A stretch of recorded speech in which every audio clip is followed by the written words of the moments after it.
সকালে উঠেই প্রিয়াঙ্কা বলল, দিদি চা খাবে?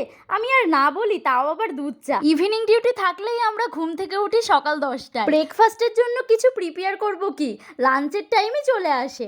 আর কখনো কখনো ভুল করে যদি তাড়াতাড়ি ঘুম থেকে উঠে পড়ি, তখন কিন্তু খুব সুন্দরভাবেই ব্রেকফাস্ট হয়ে যায়। দুপুরের মেনু ছিল আম ডাল আর আমের চাটনি, যেটা আমি রান্না করেছিলাম, আর প্রিয়াঙ্কা এঁচোড় রান্না করেছিল। সেটা টিফিন বক্স করে আমাদের সেই যে প্রতিবেশী, তাকে নেওয়ার জন্য রাখা হলো। তিনি কষ্ট করে আমাদের রুমে উঠে আসতে পারবেন না, তাই ব্যাগে করে ঝুলিয়ে তাকে দেওয়া হলো।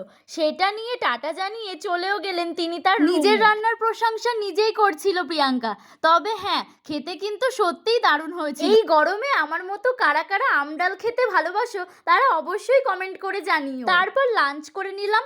লাঞ্চ করে খুব জোর হয়তো 10 মিনিট আমাদের হাতে থাকে একটু রেস্ট নেওয়ার জন্য। বিশ্বাস করো, দুপুরে খাওয়ার পর খুব জোর ঘুম পাই, কিন্তু কিছু করার নেই, ডিউটি যেতেই হবে। এরপর রেডি হয়ে সারা রাস্তা ঢং করতে করতে রোদের মধ্যে ডিউটি চললাম। আগেই বলেছিলাম ডিউটিতে ফোন অ্যালাউ নেই।